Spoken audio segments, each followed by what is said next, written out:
Welcome to Real Talk Manitoba, a podcast bringing you monthly insights into all things real estate from Manitoba Realtors.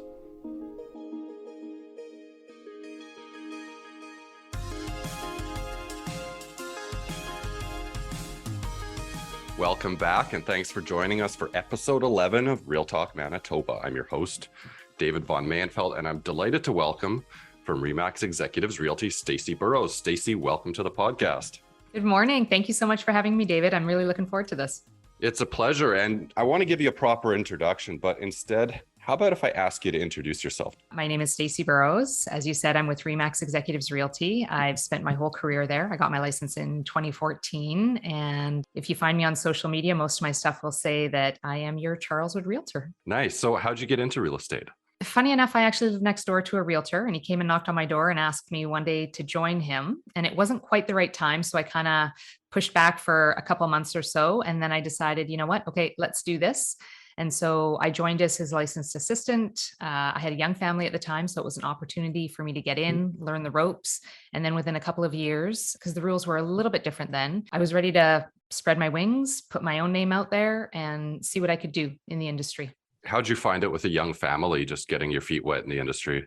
Honestly, for me, it probably was the best case scenario in that the realtor that I joined, he wasn't run off his feet at that time. So it was an opportunity for me to get a real feel for the industry, understand the systems, the processes, the documentation, how to do things properly. He was a great source for not only the documentation, but also his knowledge of homes and what to look for and things like that. And it just made it an easier and smoother transition for me to go from, because at that time I was staying at home. I used to do pharmaceutical sales. And after my second child, I chose to stay home. And then when John approached me, it was about the right time to get back into it. So it just made for a smoother transition into the industry for sure. So you mentioned you're in Charleswood, and I wanted to ask you, if you specialize in one area of real estate, but you might have answered that already. Yes. Well, I live about 10 houses down from the house that I grew up in, and my folks are still there. So it's a little Ray Romano-ish for some, but I love it.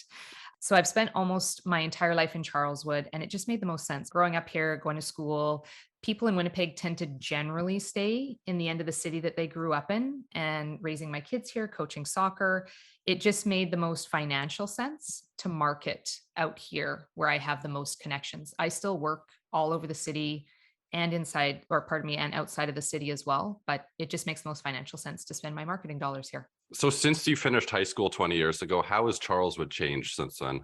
20 years ago, I love it.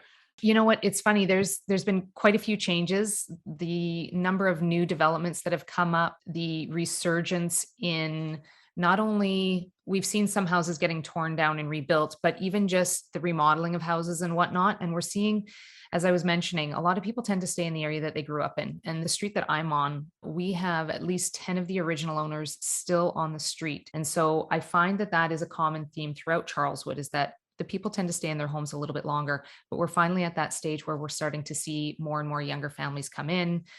The pocket that I live in as well, the attendance at the local school was down just because people stay longer. But we're now starting to see the revitalization and turnover. Well, you know what?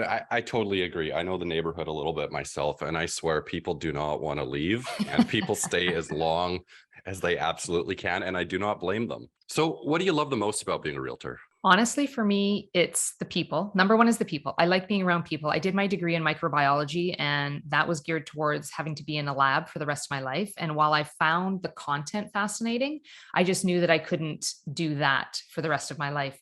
So for me, it's being able to spend time with people, being able to help and feel like I'm making a difference, whether it's I'm making it a more smooth, seamless transition, taking away some of the stress, helping them achieve the goals that they want to achieve, and just being someone that they know that they can trust and rely on. I also like the variability of our schedule and stuff. It gives me the freedom to get the different things done in my life that I want to get done as well. So, but honestly, at the end of the day, it's really about the people for me. So who's your perfect client? I wouldn't say that I have a perfect client. However, what I would say, buyer or seller, as long as it's someone that wants to and is willing to work with me and partner with me to get the best possible result for what they're looking for, That's the ideal client for sure. Because let's be honest, not everybody wants to compromise, at least not right away, right? Correct. Yes, this is So, true. so maybe I kind of answered this inadvertently, but let me flip that around. What's the worst type of client?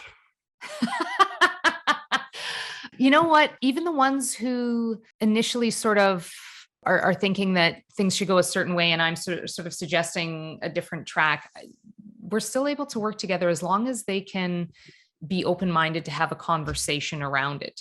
I guess maybe the worst kind of client is somebody who is closed-minded, thinks they know everything, is not trusting of the relationship that we have and what I'm bringing to the table, and it just feels that maybe they can guide the process best without sort of partnering. Let's just switch to do a little bit of market talk here. It's been a Sure. crazy couple of years. I don't need to tell you that, but has there been anything that's, really stood out or surprised you about everything that's unfolded here in the market?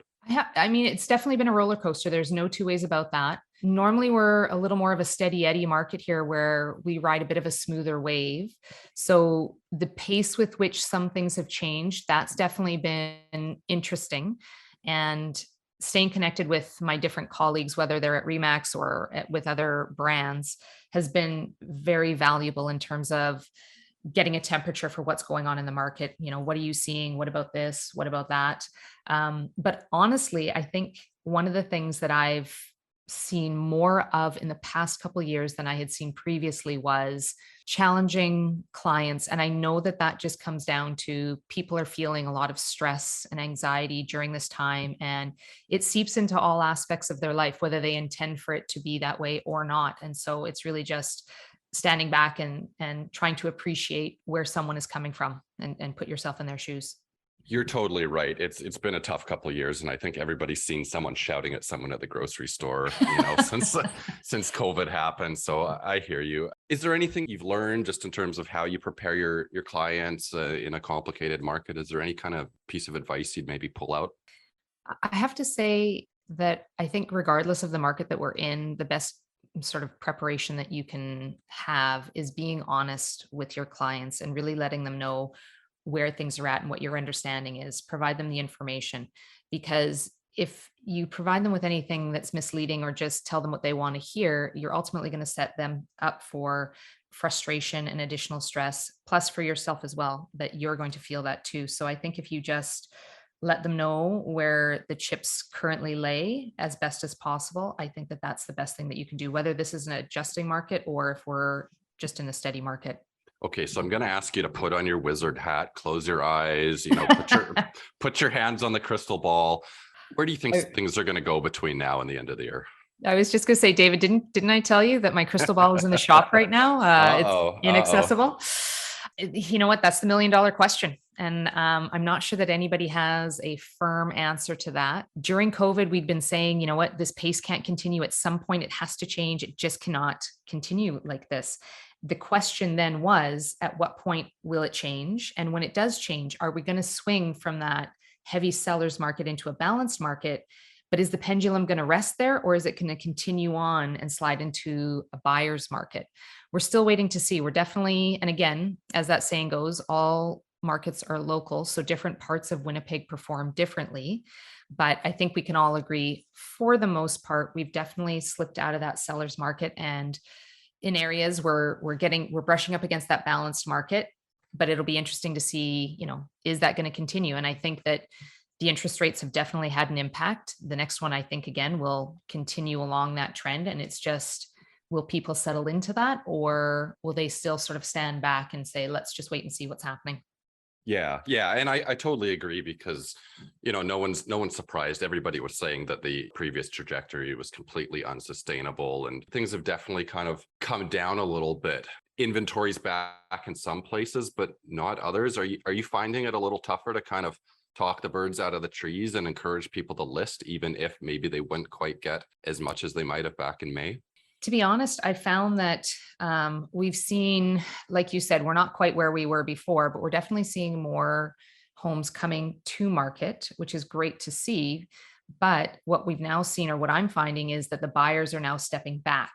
And so while the buyers were heavy before, and that's what was driving up the prices, was there just weren't enough homes for all the buyers that were there. We're now starting to get that inventory back, not to the same degree yet, but the buyers have also stepped back as well. And as such, the sales are down. I don't see yet that the sellers are like, oh, this isn't a good time to sell, I shouldn't do this. As we're seeing more homes come to market, it's more the buyers that are a little concerned. Like I had one client who had a variable approval. And so she went back to the bank. We were all set to write an offer 2 hours before writing the offer. She finally heard back from the bank and she was no longer approved or would not be for that property. And so as such, we weren't able to write that offer. So we're Yeah. definitely seeing a little more of that. Yeah, brutal. All right, so should we have a little more fun? We got Let's to do know it. you a bit. We've had some market talk. So funny story. Go. Okay. Okay. Well, I have two. I guess the first one, maybe not so funny, but in hindsight, it's like, oh my gosh. So the first one was I had a house for sale. Like I had listed a house. The gentleman had already moved. It was the middle of winter time.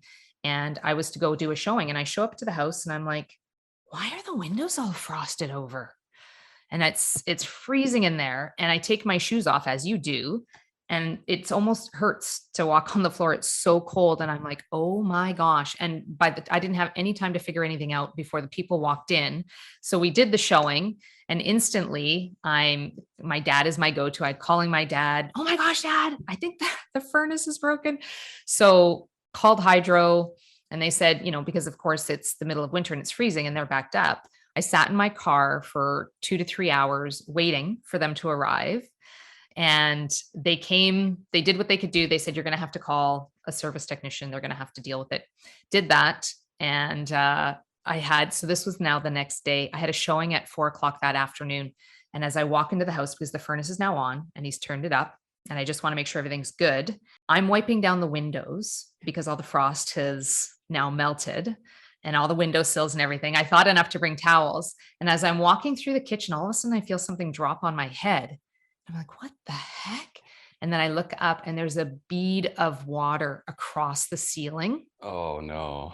The pipes had frozen and now they were starting to burst. And part of the problem was, which I since learned, always an opportunity to learn, in that situation, you need to bring the temperature of the house up gradually. Don't just crank it up and then think that's the solution because the pipes need time to adjust. So, and if you have time for another quick story, here in Charleswood, I went to show a house and I swear to God, they had an attack cat in the house.